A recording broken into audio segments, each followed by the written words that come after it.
ಇವತ್ತು ಒಂದು ಕಡೆ ಸಂತೋಷ ಇದ್ದರೆ ಒಂದು ಕಡೆ ದುಃಖ ಇದೆ. ಏನಪ್ಪ ಅಂದರೆ ದುಃಖನೇ ಜಾಸ್ತಿ ಇದೆ. ಈ ಸಿನಿಮಾ ರಂಗಕ್ಕೆ ಮೊದಲ ಹೆಜ್ಜೆ ನಾನು ಫಸ್ಟ್ ಟೈಮ್ 2 ವರ್ಷ ಆಯಿತು ಬಂದು. ಏನೋ ಒಂದು ದೊಡ್ಡ ಕನಸಿಟ್ಕೊಂಡು ಬಂದೆ.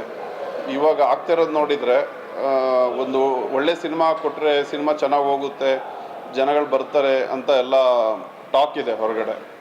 ಬಟ್ ಆದ್ರೂ ನಮ್ಮ ಬ್ಯಾಡ್ ಲಕ್ಕಿಗೆ ಈ ಬೇಡದೇ ಇರೋದೆಲ್ಲ ವಿಷಯಗಳು ತುಂಬ ದೊಡ್ಡ ವಿಷಯಗಳಾಗಿ ಕಾಣ್ತಾ ಇದೆ. ನಾವು ಯಾರೋ ಹೇಳಿದರು, ನಾವು ಯಾವುದೇ ಕಾರಣಕ್ಕೂ ಯಾರ ಹತ್ರನೂ ಈ ಥರ ಚೀಪ್ ಕೆಟಗರಿ ಪಬ್ಲಿಸಿಟಿ ತೊಗೊಳಕ್ಕೆ ಇಷ್ಟ ಇಲ್ಲ. ಯಾಕೆಂದರೆ ನಾವು ರಾಜ್ಕುಮಾರ್ ಅವರ ಫಾಲೋವರ್ಸ್ ಆ್ಯಕ್ಚುಲಿ. ಅಂದರೆ ಅವರು ಹೇಳ್ಕೊಟ್ಟಿದ್ದು ಒಂದು ಅವರ ನಡವಳಿಕೆ, ಅವ್ರ ಬಿಹೇವಿಯರ್ ಎಲ್ಲ ನೋಡಿಕೊಂಡು ಕೆಲವೊಂದು ಸಿನಿಮಾಗಳನ್ನ ನೋಡ್ಕೊಂಡು ಬೆಳೆದವರು. ಅವ್ರು ಯಾವತ್ತು ಈ ಥರ ಚೀಪ್ ಒಂದು ಪ್ರಮೋಷನ್ಸ್ ಮಾಡಿಲ್ಲ, ನಾವು ಮಾಡೋದು ಇಲ್ಲ. ಸೊ ನಾನು ಹೇಳೋಕೆ ಹೊರಟಿದ್ದು, ಆ ಮೇಡಮ್ ಏನೋ ಒಂದು ಕೇಳಿದರು ಕ್ವಶನ್. ಮೇಡಮ್ ಏನದು?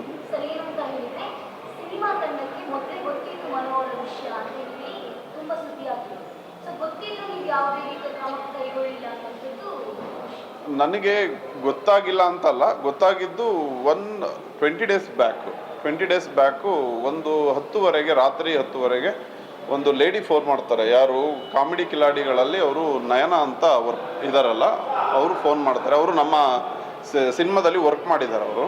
ಸೊ ಅವರು ಫೋನ್ ಮಾಡಿದಾಗ ನನಗೆ ಈ ಥರ ಒಂದು ಮಿಂಚು ಅಂತ ಒಬ್ಬ ಹುಡುಗಿ ಇದೆ, ಆ ಹುಡುಗಿದು ಮತ್ತು ಮನದು ಏನೋ ಅನೈತಿಕ ಸಂಬಂಧ ಇದೆ. ಸೊ ಅವರು ತುಂಬ ವರ್ಷಗಳಿಂದ ಇದೆ. ಸೊ ನಿಮ್ಮ ಸಿನಿಮಾಕ್ಕೆ ಅವಳು ಹೋಗಿ ಪೊಲೀಸ್ ಕಂಪ್ಲೇಂಟ್ ಕೊಡ್ತೀನಿ, ಅಂದರೆ ಆ ಮನು ಬಗ್ಗೆ ಪೊಲೀಸ್ ಕಂಪ್ಲೇಂಟ್ ಕೊಡ್ತೀನಿ, ಮತ್ತು ಇನ್ನೊಂದು ಸಿನಿಮಾನ ಅಂದರೆ ಪ್ರೆಸ್ ಅವ್ರಿಗೆ ಹೇಳ್ತೀನಿ ಅಂತ ಒಂದು ಹೇಳಿದ್ದನ್ನು ಈ ಹುಡುಗಿ ನನಗೆ ಫೋನ್ ಮಾಡಿ ಹೇಳಿದರು. ಸೊ ನಾನು ಒಂದೇ ಸಲ ನನಗೆ, ಯಾಕೆಂದರೆ 20 ಡೇಸ್ ನಾವು ಸಿನಿಮಾ ಆಲ್ರೆಡಿ 23ಗೆ ರಿಲೀಸ್ ಮಾಡ್ತೀವಿ ಅಂತ ಒಂದು ಅನೌನ್ಸ್ಮೆಂಟ್ ಆಗಿದೆ. ಆ ಟೈಮಲ್ಲಿ ಆ ಹುಡುಗಿ ಆ ಥರ ಫೋನ್ ಮಾಡಿ ಹೇಳಿದಾಗ ಸೊ ನನಗೆ ತುಂಬ ಆಶ್ಚರ್ಯ ಆಯಿತು. ತುಂಬ ಅಂದರೆ ಒಂದು ಎಲ್ಲ ಥರ ತೊಂದರೆಗಳು ಆಯಿತು ಫ್ಯಾಮಿಲಿಯಲ್ಲಿ ಎಲ್ಲ. ಯಾಕೆಂದರೆ ನನ್ನ ಹತ್ರ ವೈಫು ಮಕ್ಕಳೆಲ್ಲ ಅಲ್ಲೇ ಮುಂದೆನೇ ಇದ್ದರು ಆ ಟೈಮಲ್ಲಿ.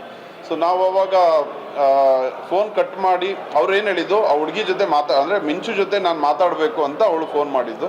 ನಾನು ಆ ಟೈಮಲ್ಲಿ ಒಂದೇ ಸಲ ನಾನು ಡಿಸಿಷನ್ ತೊಗೊಳಕ್ಕಾಗಲಿಲ್ಲ. ಯಾಕೆಂದರೆ ನನಗೆ ಇದೆಲ್ಲ ಹೊಸತು ಆ್ಯಕ್ಚುಲಿ. ಇಮಿಡಿಯೇಟ್ಲಿ ನಾನು ಒಂದು 10 ನಿಮಿಷ ಬಿಟ್ಟು ಫೋನ್ ಮಾಡಿ ಅಂತ ಅಂದಾಗ ನಮ್ಮ ರಾಮ್ ಸರ್ಗೆ ಫೋನ್ ಮಾಡಿದೆ.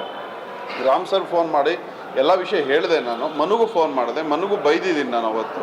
ಈ ಥರ ಮುಂಚೆನೇ ಹೇಳಿದಿದ್ರೆ ಅಟ್ಲೀಸ್ಟ್ ನಾವು ಏನೋ ಒಂದು ಕೂತು ಮಾತಾಡ್ಬೋದಿತ್ತು, ಏನೋ ಒಂದು ಸೊಲ್ಯೂಷನ್. ಈಗ ನಮಗೆ ಇನ್ನೇನು ಬೇರೆ ಏನು ಮಾಡೋಕ್ಕಾಗಲ್ಲ, ಕಳ್ಕೊಂಡಿರೋದನ್ನು ಮತ್ತೆ ನಾನು ತಂದು ಕೊಡೋಕ್ಕಂತೂ ಆಗಲ್ಲ.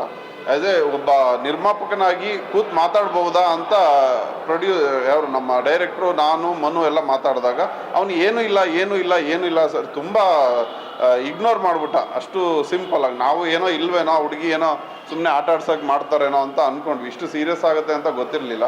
ಆದ್ರೂ ನೆಕ್ಸ್ಟ್ ಡೇ ನಮಗೊಂದು ಶೂಟಿಂಗ್ ಇತ್ತು. ನಾನು ಮನುಗೆ ಹೇಳಿದೆ, ನಾನು ಈ ಶೂಟಿಂಗ್ ಮಾಡಲ್ಲ, ಶೂಟಿಂಗ್ ಸ್ಟಾಪ್ ಮಾಡೋಕ್ಕೆ ಹೇಳಿದ್ದೀನಿ ಡೈರೆಕ್ಟ್ರಿಗೆ. ಸೊ ಇದೆಲ್ಲ ಸೊಲ್ಯೂಷನ್ ಅಂದರೆ ಸಾಲ್ವ್ ಮಾಡ್ಕೊಂಡು ನನ್ನ ಹತ್ರ ಬಾ, ಏನೂ ತೊಂದರೆ ಇಲ್ಲ. ಆ ಹುಡುಗಿ ಕೈಲಿ ನನಗೊಂದು ಫೋನ್ ಮಾಡಿಸಿ ಹೇಳಿಸ್ಬೇಕು, ಇಲ್ಲ ಒಂದು ಇನ್ಫಾರ್ಮೇಷನ್ ಕೊಡಿಸ್ಬೇಕು ನನಗೆ. ನಾನೇನು ತೊಂದರೆ ಕೊಡಲ್ಲ ಸಿನಿಮಾಕ್ಕೆ. ಯಾಕೆಂದ್ರೆ ಸಿನಿಮಾಗೆ ತೊಂದರೆ ಕೊಡ್ತೀವಿ ಅಂತಲೇ ಹೇಳ್ದಂಗೆ ಆಯ್ತಲ್ಲ. ಈಗ ಪೊಲೀಸ್ ಕಂಪ್ಲೇಂಟ್ ಕೊಡ್ತೀನಿ, ಒಬ್ಬ ಹೀರೋ ಲೀಡ್ ರೋಲ್ಗೆ ಒಂದು ಎಫೆಕ್ಟ್ ಆಗುತ್ತೆ ಅಂದರೆ ಅದು ಸಿನಿಮಾಗೆ ಎಫೆಕ್ಟ್ ಆಗುತ್ತಲ್ವ. ಸೊ ನಾನು ಆ ಥರ ಹೇಳಿದೆ. ನಾನು ಅಂದರೆ ಡೈರೆಕ್ಟಾಗಿ ಮೀಟ್ ಮಾಡಿಸು ಅಂತ ನಾನು ಹೇಳಿಲ್ಲ. ಅಟ್ಲೀಸ್ಟ್ ಅವಳ ಕಡೆಯಿಂದ ಒಂದು ಆಡಿಯೋ ವಿಡಿಯೋ ಏನೋ ಒಂದು ಕೊಡಿಸೋದಾದರೆ ನನಗೆ ನಂಬಿಕೆ ಇರುತ್ತೆ, ಮುಂದೆ ಹೋಗ್ಬೋದಪ್ಪ, ಶೂಟಿಂಗ್ ಸ್ಟಾರ್ಟ್ ಮಾಡ್ಬೋದು ಅಂತ ಹೇಳಿದೆ. ಒಂದೇ ದಿವಸದ ಶೂಟಿಂಗ್ ಉಳಿದಿದ್ದು, ಬೇರೆ ಎಲ್ಲ ಮುಗಿದಿತ್ತು. ಸೊ ಕರೆಕ್ಷನ್ ವರ್ಕ್ ನಡೀತಿತ್ತು. ಅದನ್ನು ಸ್ಟಾಪ್ ಮಾಡ್ತೀನಿ ಅಂತ ಹೆದರಿಕೊಂಡು ಡೈರೆಕ್ಟ್ರು ಜೊತೆ ಮಾತಾಡಿಕೊಂಡು, ಇಲ್ಲ ಸ್ಟಾಪ್ ಮಾಡಬೇಡಿ, ನಾನು ಹೇಗಾದರೂ ಮಾಡಿ ಮಾತಾಡಿಸ್ತೀನಿ ಅಂತ ಹೇಳಿ ನೆಕ್ಸ್ಟ್ ಮಾರ್ನಿಂಗ್ ನಾವು ಒಂದು ಎಡಿಟಿಂಗ್ ಆಫೀಸಲ್ಲಿ ಅಂದರೆ ಶೂಟಿಂಗ್ ಸ್ಟಾಪ್ ಮಾಡಿದ್ವಿ. ಎಡಿಟಿಂಗ್ ಆಫೀಸಲ್ಲಿ ನಾನು, ಇವರು, ನನ್ನ ಫ್ರೆಂಡ್ಸು, ಸಿನಬೈ ಮತ್ತು ಇನ್ನೊಂದು 4 ಜನ ನಾವು ಹೋಗಿ ಏನೋ ಒಂದು ಕೆಲಸಕ್ಕೆ ಅಂತ ಹೋಗಿದ್ವಿ. ಆವಾಗ ಮನು ಕರ್ಕೊಂಡು ಬರ್ತಾನೆ ಅಲ್ಲಿಗೆ, ಎಲ್ಲಿ ಕೆಂಗೇರಿ ಹತ್ರ ಲೊಕೇಶನ್ ಎಲ್ಲೋ ಬರುತ್ತೆ, ಏನೋ ಹೇಳಿದಾರಲ್ಲ ಕೆಂಗೇರಿ, ಅದೆಲ್ಲ ಸತ್ಯನೇ. ಕೆಂಗೇರಿ ಹತ್ರ ಕರ್ಕೊಂಡು ಬರ್ತಾರೆ. ಕರ್ಕೊಂಡು ಬಂದು ನನಗೆ ಮನು ಕರ್ಕೊಂಡು ಬರ್ತಾರೆ. ನಮಗೆ ಇನ್ಫಾರ್ಮೇಷನೇ ಇರಲಿಲ್ಲ. ನಾವು ಯಾವತ್ತೂ ಅವಳನ್ನ ಮಾತಾಡಬೇಕು, ಅದು ಏನು ಡೈರೆಕ್ಟಾಗಿ ಒಂದು ಹುಡುಗಿ ಕರ್ಕೊಂಡು ಬಂದು ಮಾತಾಡಿಸ್ಬೇಕು ಅನ್ನೋದು ಇರಲಿಲ್ಲ. ಕರ್ಕೊಂಡು ಬಂದು ಡೈರೆಕ್ಟಾಗಿ ಒಳಗಡೆ ಕರ್ಕೊಂಡು ಬರ್ತಾರೆ. ಅದು ಎಲ್ಲರಿಗೂ ಅವನಿಗೆ ಗೊತ್ತಿರೋ ವಿಷಯ, ನಾವು ಅಲ್ಲಿರ್ತೀವಿ ಅನ್ನೋದು ಗೊತ್ತಿತ್ತು. ಆ ಹುಡುಗಿ ಜೊತೆ ಇನ್ನೊಬ್ಬ ಅವ್ರ್ಯಾರೋ ಅವನು ಮನು ಹೇಳೋದು ಆ ಹುಡುಗಿ ಬಾಯ್ ಫ್ರೆಂಡ್ ಅಂತ ಹೇಳ್ತಿದ್ದ. ನಮಗೂ ಗೊತ್ತಿಲ್ಲ ಅದು.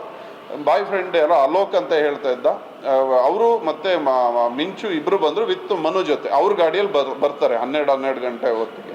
ಸೊ ಅವಳು ಸ್ವಲ್ಪ ಸುಸ್ತಾಗಿರ್ತಾ ಹುಡುಗಿ. ನಾವೇ ಹೇಳ್ತೀವಿ ಏನಕ್ಕೆ ಬಂದ್ರಿ ಅಂತ ಎಲ್ಲ ಕೇಳಾದ್ಮೇಲೆ, ಸೊ ಊಟ ಏನಾದ್ರು ಬೇಕಾ ಅಂತ ತರಿಸ್ಕೊಟ್ಟು ನಾವೇ ಊಟ ಮಾಡ್ತಿದ್ವಿ. ಯಾಕೆಂದರೆ ಒಂದು ಹೆಣ್ಣು ಒಂದು ತಾಯಿ ಸಮಾನ ಗೌರವ.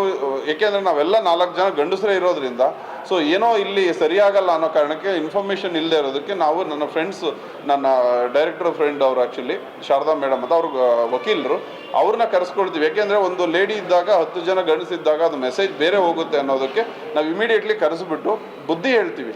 ಅವ್ರು ಹೇಳಿದ್ದಾರೆ ಒಂದು ಮಾತು, ನಾವು ಏನು ಸರ್ ಅದು ಒಂದು ಮಾತು ಏನೋ ಹೇಳಿ, ಮೈಂಡ್ ವಾಶ್ ಅಂದರೆ ಏನು, ಒಂದು ಬುದ್ಧಿ ಹೇಳಿದರೆ ಮೈಂಡ್ ವಾಶ್ ಅಂತ ಅವ್ರಿಗೆ ಅನಿಸುತ್ತೆ. ಅವ್ರ ಭಾಷೆಯಲ್ಲಿ ಒಂದು ಮೈಂಡ್ ವಾಶು, ನಮ್ಮ ಭಾಷೆಯಲ್ಲಿ ನಾನು ನಿರ್ಮಾಪಕ ಆಗಿ ಇಷ್ಟೆಲ್ಲ ಖರ್ಚು ಮಾಡಿ ರಾತ್ರಿ ಆಗಲೂ ಕೆಲಸ ಮಾಡಿ ಎಲ್ಲ ಟೈಮು ಬಿಟ್ಟು ಸಿನಿಮಾಕ್ಕೆ ಅವರು ಒಬ್ಬ ಆರ್ಟಿಸ್ಟ್ ಆಗಿ ಇವನು ಒಬ್ಬ ಆರ್ಟಿಸ್ಟ್ ಆಗಿ ಇವರೆಲ್ಲರಿಗೋಸ್ಕರ ಕೆಲಸ ಮಾಡಿ ಇವತ್ತು ನಾನು ಅವರ ಒಂದು ಹೊಲಸು ಜೀವನ ಏನದು ಒಂದು ಕೆಟ್ಟೋಗಿರೋ ಜೀವನ ಸರಿ ಮಾಡ್ಸೋಕ್ಕೆ ನಾನು ಹೋಗ್ಬೇಕಾಗಿರೋ ಪರಿಸ್ಥಿತಿ ಬಂತು. ಬಟ್ ಅದನ್ನ ಹೇಳ್ಕೊಳಕ್ಕೇನು ನನಗೆ ನಾಚಿಕೆ ಇಲ್ಲ, ಯಾಕೆಂದ್ರೆ ನಾನು ಸರಿ ಇದ್ದೀನಿ ಅನ್ನೋದು ನನಗೆ ನಂಬಿಕೆ ಇದೆ. ಬಟ್ ಆದ್ರೂ ಸಮಾಧಾನವಾಗಿ ನಾವು ಕೂರಿಸಿ ಏನಪ್ಪ ಬಂದಿದ್ದೀರಾ, ಏನು ವಿಷಯ ಅಂತ ಕೇಳಿ ಎಲ್ಲ ಸರಿ ಅಂದರೆ ಸಾಲ್ವ್ ಮಾಡ್ಕೊಳ್ಳಿ ಏನೇ ಇದ್ರು ಅಂತ ಹೇಳಿ ತುಂಬ 1-2-3 ಅವರ್ ಮಾತುಕತೆ ಆಯಿತು. ಆ ಹುಡುಗಿ ಸ್ಟಾರ್ಟಿಂಗ್ ಇಲ್ಲ ನಾನು ಶಿಕ್ಷೆ ಕೊಡಲೇಬೇಕು ಅಂತ ಅಂದರು. ಸರಿ ಶಿಕ್ಷೆ ಕೊಟ್ಟರೆ ಏನಾಗುತ್ತೆ ಅಂತ ಕೇಳಿದ್ವಿ. ಈಗ ನಿಮಗೆ ಗೊತ್ತಿದೆ ಕಾನೂನು ಅನ್ನೋದು ಏನು 10 ವರ್ಷ 20 ವರ್ಷ ಏನು ಸೇರಿಸ್ಕೊಳ್ಳಲ್ಲ ಜೈಲಲ್ಲಿ. ಯಾವಾಗಲಾದರೂ ಹೊರಗಡೆ ಬರ್ಬೋದು. ನಿನಗೇನು ಸಿಗುತ್ತೆ, ನೀನು ಮದುವೆ ಆಗ್ತೀಯಾ, ಇಲ್ಲ ಮದುವೆ ಆಗಲ್ಲ, ದುಡ್ಡು ಬೇಕಾ, ಅದನ್ನು ಕೇಳಿದ್ವಿ. ಯಾಕೆಂದರೆ ಈಗ ನನಗೆ ಒಬ್ಬ ಹುಡುಗಿ ಇನ್ನೊಂದು ಕಡೆಯಿಂದ ಅವರ ಫ್ರೆಂಡ್ ಫೋನ್ ಮಾಡಿದ್ದಾರೆ ಅಂದರೆ ಒಬ್ಬ ಪ್ರೊಡ್ಯೂಸರ್, ಯಾಕೆಂದರೆ ಕಾಂಟ್ಯಾಕ್ಟೇ ಇಲ್ಲ ನನಗೆ, ಅವಳು ಮಾಡಿದ್ದಾರೆ ಅಂದರೆ ಬೇರೆ ಆಲೋಚನೆಗಳು ನನಗೂ ಬಂತು. ಈ ಹುಡುಗಿ ಏನಾದ್ರು ದುಡ್ಡಿಗೆ ಫೋನ್ ಮಾಡ್ತಿದ್ದಾಳಾ, ಇಲ್ಲ ಇನ್ನೊಂದು ಬೇರೆ ರೀಸನ್ ಏನಾದರೂ ಇದೆಯಾ, ಏನಾದರೂ ಹರಾಸ್ಮೆಂಟ್. ಯಾಕೆಂದರೆ ನಾನೊಬ್ಬ ಹೊಸಬ ಪ್ರೊಡ್ಯೂಸರು, ನನಗೂ ಇರುತ್ತಲ್ವ ಬೇರೆಯವ್ರ ಕಡೆಯಿಂದ ಏನಾದರೂ ಬರೋ ಚಾನ್ಸಸ್ ಇರುತ್ತೇನೋ ಭಯದಲ್ಲಿ ನಾವು ಅದನ್ನು ಕೇಳಿದ್ವಿ. ಕೇಳಿಲ್ಲ ಅಂತಲ್ಲ, ಯಾಕೆಂದರೆ ಅದು ಕೇಳಬೇಕಾಗಿತ್ತು. 2 ಪಾಯಿಂಟ್, ಒಂದು ಮದುವೆ ಆಗ್ತೀಯಾ, ಮದುವೆ ಆಗಲ್ಲ ಅಂದ್ಲು. ಇನ್ನೊಂದು ನೀನು ದುಡ್ಡೇನಾದರೂ ಬೇಕಾಗಿದೆಯಾ, ಇಲ್ಲ ಅಂದ್ಲು. ಮದುವೆನೂ ಆಗಲ್ಲ, ಅವಳಿಗೆ ಲೈಫು ಬೇಡ, ಇನ್ನೊಂದು ದುಡ್ಡು ಬೇಡ ಅಂತ ಅಂದಾಗ, ಶಿಕ್ಷೆ ಬೇಕು ಅಂದಾಗ ಅದು ನಿಮ್ಮಿಷ್ಟ ಅಂತ ನಾವು ಅಲ್ಲಿ ಬಿಟ್ವಿ. ಅದನ್ನು ತಗೊಂಡೋಗಿ ಯಾರು ಮನು ಮತ್ತು ನಮ್ಮ ಲಾಯರು ಒಂದು ಸ್ವಲ್ಪ ಬುದ್ಧಿ ಹೇಳಿದ್ದಾರೆ, ಒಂದು ಫ್ರೆಂಡ್ಲಿಯಾಗಿ ಹೇಳಿದ್ದಾರೆ. ಲಾಯರ್ ಅನ್ನೋ ರೀತಿಯಲ್ಲಿ ಯಾರೂ ಮಾತಾಡಿಲ್ಲ. ಸೊ ಅದನ್ನು ಅವರು ಬೇರೆ ಥರ ತಿಳ್ಕೊಂಡಿದ್ದಾರೆ. ಸೊ ಅದು ನಮ್ಮ ಹತ್ರ ನಾವು ಆಡಿಯೋ ಎಲ್ಲ ಮಾಡ್ಕೊಳಕ್ಕೆ ಹೋಗಲಿಲ್ಲ. ಯಾಕೆ ಒಬ್ಬ ಲೇಡಿ ಇದ್ದಾರೆ, ಅವ್ರ ಕಡೆಯಿಂದಲೇ ಒಬ್ಬ ಹುಡುಗ ಬಂದಿದ್ದಾನೆ. ಸೊ ಅಷ್ಟಿದ್ದಾಗ ಅಲ್ಲಿಗೆ ನಾವು ಸಾಕ್ಷಿ, ನಮಗೆ ಆ ಬುದ್ಧಿ ಇಲ್ಲ, ನಮಗೆ ಶಿಕ್ಷೆ ಕೊಡಬೇಕು ಅಂದರೆ ಕೊಡ್ಕೊಳ್ಳಿ ಅಂತ ಹೇಳಿ ಹೊರಗಡೆ ಬಂದಾಗ ಆ 10 ನಿಮಿಷ ಆದಮೇಲೆ ಅವರು ಮತ್ತು ಮನು ಇಬ್ಬರೂ ಬಿಟ್ವಿ, ಸಪ್ರೇಟಾಗಿ ಮಾತಾಡ್ಕೊಂಡು ಫೈನಲ್ ಬನ್ನಿ ಯಾವುದಕ್ಕೂ ನಾವು ರೆಡಿ ಇದ್ದೀವಿ ಅಂತ ಹೇಳಿದಾಗ ಅವ್ರು ಹೊರಗಡೆ ಬಂದುಬಿಟ್ಟು ಆ ಹುಡುಗಿ ನಮಗೆ ಒಂದು ಆ ವಿಡಿಯೋ ತೋರಿಸಿ, ಸರಿ ಎಲ್ಲ ರೆಡಿ ಇದೆ, ನಾನು ಯಾವುದಕ್ಕೂ ತೊಂದರೆ ಕೊಡಲ್ಲ. ಆ ವಿಡಿಯೋ ಏನು ಬಿಟ್ಟಿದ್ದಾರೆ ಅದು ಹೇಗೆ ಲೀಕ್ ಆಯಿತೋ ಗೊತ್ತಿಲ್ಲ, ಬಟ್ ಆ ವಿಡಿಯೋ ಅದೇ ಆ ವಿಡಿಯೋ ಅವತ್ತು ಮಾತಾಡಿದ್ದು. ಸೊ ಅಷ್ಟಾದಮೇಲೆ 2 ದಿವಸ ಆದಮೇಲೆ ಮತ್ತೆ ಮನುಗೆ ಹರಾಸ್ಮೆಂಟ್ ಸ್ಟಾರ್ಟ್ ಆಯ್ತಂತೆ. ಸೊ ಅದು ಹಂಗೆ ತಗೊಂಡೋಗಿ ನನಗೆ ಮನು ಹೇಳ್ತಿದ್ದಿಷ್ಟೇ, ಸರ್ ನಮ್ದು ಏನೂ ಇಲ್ಲ ಮನು, ನಾವು ಎಷ್ಟು ಸಲ ಕೇಳಿದ್ದೀವಿ ಡೈರೆಕ್ಟರ್ ಸರ್ ಕೇಳಿ, ಏನಾದರೂ ಇದ್ದರೆ ಹೇಳು, ಇಲ್ಲೇ ಸಾಲ್ವ್ ಮಾಡೋಣ, ಇಲ್ಲ ಏನೋ ಒಂದು ಬೇಕಾದರೆ ಏನೋ ಒಂದು ದೊಡ್ಡವ್ರನ್ನಾರು ಕರೆಸ್ಬಿಟ್ಟು, ಇಲ್ಲ ಇಂಡಸ್ಟ್ರಿ ಶಿವಣ್ಣನ ಯಾರನ್ನಾದ್ರೂ ಒಬ್ಬರು ಮುಂದೆ ಕೂರಿಸಿ ಮಾತಾಡ್ಸೋಣ. ಆ ಹುಡುಗಿ ಒಂದೇ ಇದ್ದಿದ್ದು, ಒಂದು ದಿವಸ ಒಂಥರ ಇದ್ದರೆ ಇನ್ನೊಂದು ನೆಕ್ಸ್ಟ್ ಡೇ ಇನ್ನೊಂದು ಥರ ಇತ್ತು. ಸೊ ಫೈನಲಿ ಏನೇನಾಯಿತು ಅಂತ ಗೊತ್ತಿದೆ. ಸೊ ಅಲ್ಲಿ ನಾವು ಮಾತಾಡ್ತಿದ್ದು ಮನು ಕರ್ಕೊಂಡು ಬಂದಿದ್ದಕ್ಕೆ ಒಂದು ಬುದ್ಧಿ ಹೇಳಿದ್ವಿ ಹೊರತು ಬೇರೆ ಏನೂ ಇಲ್ಲ. ಸೊ ಅದು ಕ್ಲಿಯರ್. ಅವಳ ಹತ್ರ ವಿಡಿಯೋ ಇದ್ದರೆ ಬೇಕಾದರೆ ಇದ್ದರೆ ದಯವಿಟ್ಟು ತೋರಿಸ್ಲಿ ನಿಮ್ಮೆಲ್ಲರಿಗೂ. ಸೊ ವಿಡಿಯೋ ಇಟ್ಕೊಂಡು ನಾವು ಯಾರ ಹತ್ರನೂ ಆಟ ಆಡಲ್ಲ ಯಾರ ಲೈಫಲ್ಲೂ. ಸೊ ತುಂಬ ಬೇಜಾರು ಏನಪ್ಪ ಅಂದರೆ, ಸಿನಿಮಾ ಹಿಂದಿನ ದಿವಸ ಹೋಗಿ ಪೊಲೀಸ್ ಸ್ಟೇಷನ್ ಕಂಪ್ಲೇಂಟ್ ಕೊಡೋದು ಅಂದರೆ ಎಲ್ಲರಿಗೂ ಗೊತ್ತಿದೆ ಇದ್ರ ಉದ್ದೇಶ ಏನು. ಒಂದು ಅವನ ಲೈಫಲ್ಲದೆ ನಾವು ಎಷ್ಟು ಜನ, ಒಂದು 500-600 ಜನ ಕೆಲಸ ಮಾಡಿದ್ದೀವಿ. ಹಾಗೆ ನಮ್ಮ ಹೊಟ್ಟೆಪಾಡು, ನಮ್ಮ ಜೀವನ ಯಾರಿಗೂ ಅರ್ಥನೇ ಆಗಲಿಲ್ವಲ್ಲ. ಸೊ ನಾವೇನು ತಪ್ಪು ಮಾಡಿದ್ವಿ, ಅವನೊಬ್ಬ ಒಳ್ಳೆ ಪ್ರತಿಭೆ ಅಂತ ಚಾನ್ಸ್ ಕೊಟ್ಟಿದ್ವಿ ಹೊರತು ಬೇರೆ ಏನು ನೋಡಿಲ್ಲ. ಅವನಿಗೆ ನನಗೆ ಅಣ್ಣನ ತಮ್ಮನ ಒಳ್ಳೆ ಬ್ರದರ್ ಆಗಿ ನೋಡಿದೆ. ಇಷ್ಟವರೆಗೆ ನನಗೆ ಯಾವತ್ತೂ ಅವನು ತೋರಿಸ್ಕೊಳ್ಳಿಲ್ಲ ಈ ಥರ ಇದ್ದೀವಿ ಆ ಥರ ಇದ್ದೀವಿ ಅಂತ. ಎಲ್ಲ ಚೆನ್ನಾಗಿದೆ ಸರ್, ಎಲ್ಲ ಚೆನ್ನಾಗಿದೆ. ಲಾಸ್ಟಿಗೆ 2 ಡೇಸ್ ಇರೋವಾಗೂ ಕೇಳಿದ್ವಿ, ಮನು ಏನಾದ್ರು ಪ್ರಾಬ್ಲಮ್ ಇದ್ದರೆ ಹೇಳು, ಇಲ್ಲೇ ಸ್ಟಾಪ್ ಮಾಡೋಣ ಅಂತ ಏನೋ ಒಂದು ಕೇಳಿದ್ವಿ. ಅವ್ನು ಬಿಟ್ಕೊಡ್ಲಿಲ್ಲ ಅವ್ರವ್ರ ವಿಷಯಗಳನ್ನ. ಸೊ ಇವತ್ತು ನಾವು ಈ ಥರ ನಾನು ಹೇಳ್ದಂಗೆ ಅತಿ ಹೆಚ್ಚು ನೋವಿರೋದೇ ಅದು. ಈಗ ಶಿವಣ್ಣನ ಬಗ್ಗೆ ಮಾತಾಡಿದ್ದಾನೆ ಅಂತ ಆಡಿಯೋ ಬಂದಿದೆ. ದರ್ಶನ್ ಸರು, ನಮ್ಮ ಧ್ರುವ ಬ್ರದರು, ಇವರೆಲ್ಲ ನಮಗೆ ಒಂದು ನಿಜವೂ ನಾನು ಹೇಳ್ತಾ ಇದ್ದೀನಿ ಅಂತಲ್ಲ, ಇವರೊಂದು ಪಿಲ್ಲರ್ ಕನ್ನಡ ಇಂಡಸ್ಟ್ರಿಗೆ. ಅವ್ರ ಬಗ್ಗೆನೇ ಮಾತಾಡಿದ್ದಾನೆ ಅಂದರೆ ನಾವು ಇವ್ರನ್ನ ಆ ಹುಡುಗಿ ವಿಷಯದಲ್ಲಿ ಏನೋ ಕೋರ್ಟಲ್ಲಿದೆ ಅಂತ ಆಯಿತು. ಈಗ ಇಂಡಸ್ಟ್ರಿಗೆ ಟಚ್ ಮಾಡಿದ್ದಾನೆ, ಇವ್ರ ಹತ್ರನೇ ಹೋಗಿ ನಾವು ಸಪೋರ್ಟ್ ಕೇಳ್ತಿದ್ವಿ. ಇವತ್ತು ಅವ್ರ ಬಗ್ಗೆನೇ ಮಾತಾಡಿದ್ದಾನೆ ಅಂತ ಏನಾದರೂ ಆಯಿತು ಅಂದರೆ, ಸೊ ಇವ್ರು ಹೇಳೋಂಗೆ ಅತಿ ಹೆಚ್ಚು ಬೇಕಾದ್ರೆ ಯಾವುದೇ ಸ್ಟ್ರೈಕ್ ಆಗಲಿ ಏನೇ ಅವರ ಅಪೋಸಿಟ್ ಆಗಲಿ ನಿಲ್ಲೋದೇ ಫಸ್ಟ್ನೇ ಪರ್ಸನ್ ನಾವೇ ಆಗಿರ್ತೀವಿ. ಏಕೆಂದರೆ ನಮಗೆ ಆ ಥರ ಬುದ್ಧಿ ಅಂತೂ ಯಾವುದೇ ಕಾರಣಕ್ಕೂ ಬರಲ್ಲ. ಇನ್ನೊಬ್ಬರನ್ನ ಏನೋ ಒಂದು ಕೆಟ್ಟದಾಗ ಮಾತಾಡಿ ಒಂದು ಪ್ರಮೋಷನ್ ತಗೋಬೇಕು ಅಂತ ನಾವು ಯಾವತ್ತೂ ನಮ್ಮ ಲೈಫಲ್ಲೂ ನಾವು ಅದನ್ನು ಊಹಿಸ್ಕೊಳ್ಳೋಕ್ಕೂ ಸಾಧ್ಯ ಇಲ್ಲ ಸರ್.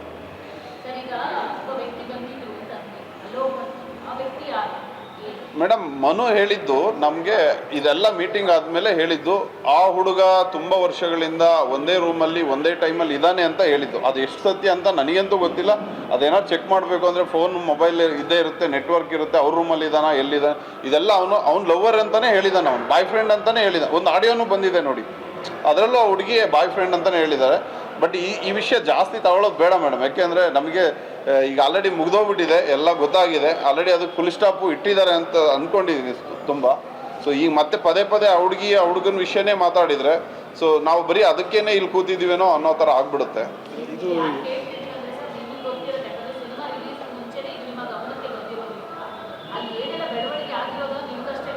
ಮೇಡಮ್ ಮನು ಎಷ್ಟು ಬುದ್ಧಿವಂತ ಅಂದರೆ ಏನೇ ವಿಷಯನೂ ಹೇಳ್ತಿರ್ಲಿಲ್ಲ ಮೇಡಮ್, ಮ್ಯಾನೇಜ್ ಮಾಡ್ತಿದ್ದ.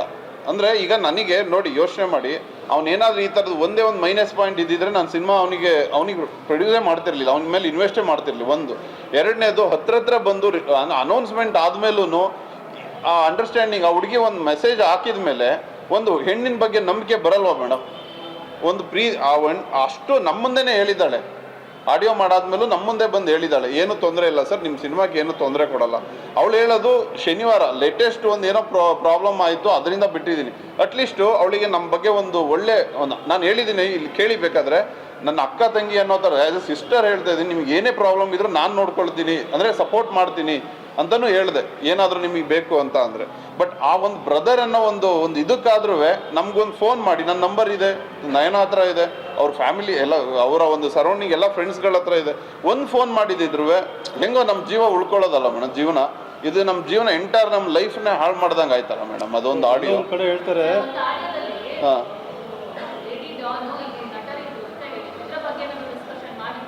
ಮೇಡಮ್, ಮನು ತುಂಬ ಡಿಪ್ಲೊಮೆಟಿಕ್ ಮೇಡಮ್. ಓಕೆ, ನಾನು ಇದು ಅವ್ನ ಮುಂದೆನೇ ಹೇಳ್ತೀನಿ. ಓಕೆ, ಇಲ್ಲಿ ನಮ್ಮ ಜೊತೆ ಒಂದು ಅಲ್ಲೊಂದು ಏನೇನೋ ಮಾತಾಡ್ಕೊಂಡು ಅವ್ನ ಜೀವನ ಒಂಥರ ಒಂದು ಕಾಮಿಡಿ ಕಿಲಾಡಿಗಳು ಅಂತ ಇದೆಯಲ್ಲ, ಆ ಕಿಲಾಡಿಗಳೇ ಅವನು. ಓಕೆ, ಹಾಗಂತ ಅವ್ನು ಇಲ್ಲ ಅಂತ ನಾನು ಇದು ಮಾಡ್ತಿಲ್ಲ. ಬಟ್ ಅವ್ನು ಹೇಗೆ ಬೇಕಾದರೂ ಇದು ಮಾಡ್ತಾನೆ. ನಮಗೆ ಇಲ್ಲದೆ ನಮ್ಮ ಡೈರೆಕ್ಟರ್ ಜೊತೆ ಹೆಂಗೆ ಮಾತಾಡಬೇಕು ಅಂತ ಗೊತ್ತು, ನನ್ನ ಜೊತೆ ಹೇಗೆ ಮಾತಾಡಬೇಕು ಅಂತ ಗೊತ್ತು. ಸೊ ಮ್ಯಾನೇಜ್ ಮಾಡ್ತಿದ್ದ. ಸೊ ಹಾಗಿದ್ದಾಗ ನಮಗೆ ಓಪನ್ ಆಗಿ ಹೇಳ್ಬಿಟ್ಟಿದ್ದಿದ್ರೆ ಈ ಥರದ್ದು ನಮಗೆ ಆ ಹುಡುಗಿ ವಿಷಯ ಗೊತ್ತಾಯ್ತಲ್ವಾ, ಅದು ರೇಪ್ ಅಂತ ಅಂದರೆ ಲಿವಿಂಗ್ ಟುಗೆದರ್ಲಿದ್ದಾಗ ರೇಪ್ ಹೆಂಗಾಗುತ್ತೆ ಅಂತ ನಾವು ಸೀರಿಯಸ್ ಆಗಿ ತೊಗೊಳ್ಳಿಲ್ಲ. ಏನಾದರೂ ಕಾನೂನಿದೆ, ಅದು ಚೆಕ್ ಮಾಡೇ ಮಾಡ್ತಾರೆ. ಸೊ ಇನ್ನು ಎರಡನೇ ಪಾಯಿಂಟ್, ಇದು ಆಡಿಯೋ ಬಂದಾಗ ನಮ್ಮ ಮನಸ್ಸು ಅವತ್ತೇ ಹೊಡೆದೋಯ್ತು ಮೇಡಮ್. ಸೊ ಇದು ನಮಗೆ ಸರಿಯಾಗಲ್ಲ. ನಮಗೆ ಬರಬೇಕಾದವರೇ ಇಂಡಸ್ಟ್ರಿಯಲ್ಲಿ ನಮ್ಮ ಶಿವಣ್ಣ, ದರ್ಶನ್ ಸರು ಅಂಥವ್ರ ಬಗ್ಗೆ ಮಾತಾಡಿದ್ದಾನೆ ಅಂದರೆ ನಾವು ಯಾವ ಮುಖ ಇಟ್ಕೊಂಡು ಇದನ್ನು ಕೇಳೋಕ್ಕಾಗತ್ತೆ ಮೇಡಮ್? ಜನ ಬನ್ನಿ ಅಂತ ಒಂದು ಒಳ್ಳೆ ಸಿನಿಮಾ ಮಾಡಿದ್ವಿ ಅನ್ನೋ ಒಂದು ಧೈರ್ಯದ ಮೇಲೆ ಇಷ್ಟೆಲ್ಲ ನಾವು ಪ್ರಮೋಷನ್ ಮಾಡ್ತಿದ್ವಿ ಒದ್ದಾಡಿಕೊಂಡು. ಈ ಕ್ಷಣದಲ್ಲೂ ನಮಗೆ ಒಂದು ಹರ್ಟ್ ಆಗಿದ್ದು ಇಂಥ ಅಂದರೆ ನಂದು ರಾಜ್ಕುಮಾರ್ ಹೆಸರಲ್ಲಿ ಒಂದು ಸಿನಿಮಾ ಮಾಡಿದೆ, ಅವರಿಗೆ ಪ್ರೆಸೆಂಟ್ ಮಾಡಿದ್ವಿ. ಸೊ ಅವರ ಫ್ಯಾಮಿಲಿಗೆ ಈ ಥರ ಮಾತಾಡ್ಬಿಟ್ನಲ್ಲ ಅನ್ನೋದು ನನ್ನ ಲೈಫಲ್ಲಿ ಯಾವತ್ತೂ ಮರೆಯೋಕ್ಕಾಗಲ್ಲ. ಇದೊಂದು ನನ್ನ ಪ್ರಕಾರ ಇದು ಫಸ್ಟ್ ಆ್ಯಂಡ್ ಲಾಸ್ಟ್ ಇರ್ಬೋದು ನಮ್ಮ ಸಿನಿಮಾ. ಏನೋ ಒಂದು ಕನಸಿಟ್ಕೊಂಡು ಬಂದೆ, ಬಟ್ ಈ ಥರ ಮಾಡ್ತಾನೆ ಅಂತ ನನಗೆ ಅಂದ್ಕೊಂಡಿರಲಿಲ್ಲ. ಸೊ ಮಾಡಿದರೆ ಖಂಡಿತವಾಗಿಯೂ ಕಾನೂನು ಪ್ರಕಾರ ಅವನಿಗೆ ಶಿಕ್ಷೆ ಆಗಲಿ. ಸೊ ಇದ್ರ ಮುಖಾಂತರ ನಾನು ದರ್ಶನ್ ಸರ್ ಮತ್ತು ಶಿವಣ್ಣ ಮತ್ತು ಧ್ರುವ ಸರ್ಗೆ ಸಾರಿ ಕೇಳ್ತೀನಿ. ಇನ್ ಕೇಸ್ ನಮ್ಮ ಸಿನಿಮಾ ಟೀಮಿಂದ ಅಂದರೆ ಒಬ್ಬ ಲೀಡ್ ಆ್ಯಕ್ಟರು ಆ್ಯಕ್ಚುಲಿ ಅದು ಕುಲದಲ್ಲಿ ಕೀಳಾಗುವುದು ಅಂತಲೇ ಬರುತ್ತೆ, ಎಲ್ಲೋದ್ರೂ ಅದನ್ನೇ ಬಿಂಬಿಸ್ತಿದ್ದಾರೆ. ಸೊ ಆ ಒಬ್ಬ ನಿರ್ಮಾಪಕನಾಗಿ ನಾನು ಎಲ್ಲರಿಗೂ ಸಾರಿ ಕೇಳ್ತೀನಿ. ಇನ್ ಕೇಸ್ ಅವನದು ತಪ್ಪಾಗಿದ್ದರೆ ದಯವಿಟ್ಟು ಶಿಕ್ಷೆ ನೀವು ಏನು ಅಂದ್ಕೊಂಡಿದ್ದೀರೋ ಆ ಥರ ಮಾಡಿ. ಬಟ್ ಆದರೆ ಒಂದೇ ಒಂದು ಸಲ ನೀವು ಇಂಡಸ್ಟ್ರಿಯಲ್ಲಿ ವರ್ಕ್ ಮಾಡಿದ್ದೀರಾ, ಕಷ್ಟದ ದಿನಗಳೆಲ್ಲ ನೋಡಿದ್ದೀರಾ ಎಲ್ಲರೂ. ಸೊ ಪ್ರೊಡ್ಯೂಸರ್ ಆಗಿ ಎಷ್ಟು ಕಷ್ಟಪಡ್ತಾರೆ, ಯಾವುದೇ ಪ್ರೊಡ್ಯೂಸರ್ ಆದ್ರೂ ಒಬ್ಬ ಹೊಸ ಕಲಾವಿದನಿಗೆ ಚಾನ್ಸ್ ಕೊಡೋಕ್ಕಿಂತ ಮುಂಚೆ ಅವನ ಬಯೋಡಾಟಾ ಚೆಕ್ ಮಾಡೋಕ್ಕಾಗಲ್ಲ. ಈಗ ಒಬ್ಬ ವರ್ಕರು ಅವನ ಎಕ್ಸ್ಪೀರಿಯನ್ಸ್ ನೋಡ್ಬೋದು ಹೊರತು, ಇಲ್ಲ ಒಂದು ಎಜುಕೇಷನ್ ನೋಡ್ಬೋದು ಹೊರತು ಕೆಲಸ ಕೊಡುವಾಗ. ಬಟ್ ಈ ಥರ ಎಲ್ಲ ಏನು ನಾವು ಅವನ ಪರ್ಸನಲ್ ಲೈಫ್ ಎಲ್ಲ ಏನಿದೆ, ಅವನಿಗೆ ಎಷ್ಟು ಜನ ಹೆಂಡ್ತೀರು, ಎಷ್ಟು ಜನ ಮಕ್ಕಳು, ಲವರ್ ಇದ್ದಾರ, ಇದೆಲ್ಲ ಮಾಡಿ ನಾವು ಏನೂ ಒಂದು ಚಾನ್ಸಸ್ ಕೊಡೋಕ್ಕಾಗಲ್ಲ. ಎಲ್ಲ ಆಗೋಗಿದೆ. ಅಟ್ಲೀಸ್ಟು ನಮಗೆ ಏನು ಜನ ಈಗ ಒಂದು ಸಾವಿರಾರು ಜನ ಬಂದು ಸಿನಿಮಾ ನೋಡಿದ್ದಾರೆ, ಅದರಲ್ಲಿ ಒಬ್ಬರಾದರೂ ಮೇಡಮ್ 99% ಜನ ತುಂಬ ಚೆನ್ನಾಗಿದೆ, 10 ಸಲ 2 ಸಲ 3 ಸಲ ನೋಡ್ಬೋದು ಅಂತ. ನಾನೇ ಇಂಟರ್ವ್ಯೂ ಮಾಡಿದ್ದೀನಿ ಮೇಡಮ್, ನಾನೇ ಡೈರೆಕ್ಟಾಗಿ ಮೈಕ್ ಹಿಡ್ದಿದ್ದೀನಿ, ನೀವು ಬೇಕಾದ್ರೂ ನೋಡಿ ವೀಡಿಯೋಸನ್ನ. ಎಲ್ಲರೂ ಒಂದು ಒಳ್ಳೆ ಪಾಸಿಟಿವ್ ಇದ್ದಾರೆ, ಸಿನಿಮಾ ತುಂಬ ಚೆನ್ನಾಗಿದೆ, ಸಾಂಗ್ಸ್ ಚೆನ್ನಾಗಿದೆ, ಎಮೋಷನಲ್ ಇದೆ, ಕಾಮಿಡಿ ಇದೆ ಅಂತೆಲ್ಲ ಹೇಳ್ತಿದ್ದಾರೆ. ಬಟ್ ಓನ್ಲಿ ನಮಗೆ ಎಫೆಕ್ಟ್ ಆಗ್ತಿರೋದು ನಮ್ಮ ಶಿವಣ್ಣನ ಬಗ್ಗೆ, ದರ್ಶನ್ ಸರ್ ಬಗ್ಗೆ, ಈ ಧ್ರುವ ಸರ್ಜಾ ಬಗ್ಗೆ ಮಾತಾಡಿರೋದು ಒಂದೇ ಎಫೆಕ್ಟ್ ಆಗ್ತಿರೋದು. ಸೊ ದಯವಿಟ್ಟು ಇಂಡಸ್ಟ್ರಿಯವರು, ಪ್ರೊಡ್ಯೂಸರ್ ಕಷ್ಟ, ನಮ್ಮ ಆರ್ಟಿಸ್ಟ್ಗಳ ಕಷ್ಟ ಮತ್ತು ಟೆಕ್ನಿಷಿಯನ್ ಕಷ್ಟ ನಿಮಗೆ ಗೊತ್ತಿರುತ್ತೆ. ದಯಮಾಡಿ ಯಾರಾದರೂ ಬಂದು 4 ಜನ ಮಾತಾಡಿ ಶಿಕ್ಷೆ ಆಗೋರ ಕಷ್ಟ, ಅಂದರೆ ತಪ್ಪಿತಸ್ಥರಿಗೆ ಶಿಕ್ಷೆ ಆಗಲಿ. ನಾವ್ಯಾರೂ ತಪ್ಪು ಮಾಡಿಲ್ಲ. ಇನ್ ಕೇಸ್ ನಾನು ತಪ್ಪು ಮಾಡಿದರೆ ಈ ಥರದ್ದು ಖಂಡಿತವಾಗಿಯೂ ನಾವೇ ಸಿನಿಮಾನ ನೋಡಬೇಡಿ ಅಂತಲೇ ಹೇಳ್ತಿದ್ವಿ ಏನೋ. ಬಟ್ ನಾನು ತಪ್ಪು ಮಾಡಿಲ್ಲ, ಇನ್ವೆಸ್ಟ್ ಮಾಡಿರೋ ನಾನು, ಕಷ್ಟಪಟ್ಟಿದ್ದಾರೆ ರಾಮ್ ಸರ್, ರಾತ್ರಿ ಹಗಲು ಮಾಡಿದ್ದಾರೆ ಮೇಡಮ್. ಅದು ನೆನ್ಕೊಂಡ್ರೆ ಇವಾಗಲೂ ಕಣ್ಣೀರು ಬರುತ್ತೆ. ಸೊ ದಯಮಾಡಿ ಜನಗಳು, ಪಬ್ಲಿಕ್ಕಿಗೆ ನಾವು ಕೇಳ್ಕೊಳ್ಳೋದಿಷ್ಟೇ, ಇದೊಂದು ಒಳ್ಳೆ ಸಿನಿಮಾ, ಮಿಸ್ ಮಾಡ್ಕೋಬೇಡಿ. ಒಂದು ಸಲ ಬಂದು ನೋಡಿ. ಇನ್ನೊಂದು ವಾರ ಇರುತ್ತೆ, ಒಂದು ವಾರ ನೀವು ನಿಮ್ಮ ಆಶೀರ್ವಾದ ಇದ್ದರೆ, ನಾವು ತಪ್ಪು ಮಾಡಿಲ್ಲ ಅಂತ ನಿಮಗೆ ಅನಿಸಿದರೆ, ಪರ್ಟಿಕ್ಯುಲರ್ಲಿ ನಾನು, ನಮ್ಮ ಡೈರೆಕ್ಟ್ರು, ನಮ್ಮ ಟೀಮ್ ತಪ್ಪು ಮಾಡಿಲ್ಲ ಅಂತ ನಿಮಗೆ ಅನಿಸಿದರೆ ಬಂದು ನೋಡಿ. ಏಕೆಂದರೆ ಇದೊಂದು ಅಳಿವು ಉಳಿವಿನ ಪ್ರಶ್ನೆ. ನಾನು ತುಂಬ ಒಂದು ದೊಡ್ಡ ಕನಸು ಇಟ್ಕೊಂಡು ಬಂದಿದ್ದೀನಿ. ಅದು ನಾನೇ ದುಡ್ಡು ಮಾಡಬೇಕು ಅಂತಂತೂ ಬಂದಿಲ್ಲ. ನಾವು ಕನ್ನಡಿಗರಿಗೋಸ್ಕರನೇ ಮಾಡಿರೋ ಸಿನಿಮಾ. ನಾನು ಅವತ್ತು ಹೇಳಿದೆ, ಕನ್ನಡಿಗರಿಗಾಗಿ ಮಾಡಿದ್ದೆ, ನಾನು ಕನ್ನಡಿಗರಿಗೋಸ್ಕರ ಮಾಡಿರೋದು. ಆ ಸೋನು ನಿಗಮ್ ಅವರು ಆ ಥರ ಕನ್ನಡಿಗರಿಗೆ ಅವಮಾನ ಮಾಡಿದಾಗ ಅಂಥ ಯಾರೂ ಡಿಸಿಷನ್ ತೊಗೊಳ್ದೇ ಇರೋ ಅಂಥ ಟೈಮಲ್ಲಿ ನಾವು ತೊಗೊಂಡು ಅವ್ರ ಸಾಂಗನ್ನ ಡಿಸ್ಕಂಟಿನ್ಯೂ ಮಾಡಿದ್ದೀವಿ. ಎಷ್ಟು ಲಾಸ್ ಆಗಿದೆ? 15-20 ಲಕ್ಷ ಲಾಸ್ ಆಗಿದೆ. ಅದನ್ನು ನಾನು ಮಾತಾಡಲಿಲ್ಲ. ಏನಕ್ಕೆ ಅಂದರೆ ನಮ್ಮ ಕನ್ನಡಿಗರು ನಾವೆಲ್ಲ ಒಂದಾಗಿರಬೇಕು, ನಮ್ಮ ಕನ್ನಡಿಗರ ಬೆಳೆಸಬೇಕು. ಕನ್ನಡಿಗರಿಗೆ ಅವಮಾನ ಅಂದರೆ ಅದೆಲ್ಲರಿಗೂ ಒಂದೇ, ನನಗಾಗೋದು ಒಂದೇ, ನಮ್ಮ ಎಲ್ಲರಿಗೂ ಆಗೋದು ಒಂದೇ ಅನ್ನೋ ಕಾರಣಕ್ಕೆ ನಾನು ತೆಗೆದಾಕ್ತೆ. ಸೊ ಬಟ್ ಇವತ್ತು ಯಾರೋ ಒಬ್ಬ ತಪ್ಪು ಮಾಡಿರೋದಕ್ಕೆ ದಯವಿಟ್ಟು ನಮ್ಮ ಮೇಲೆ ನೀವು ದ್ವೇಷ ಮಾಡಬೇಡಿ. ತುಂಬ ಒಳ್ಳೆ ಸಿನಿಮಾ, ದಯವಿಟ್ಟು ನೋಡಿ ಅಂತ ಈ ಮುಖಾಂತರ ನಿಮ್ಮ ಕೇಳ್ಕೊಳ್ತೀನಿ.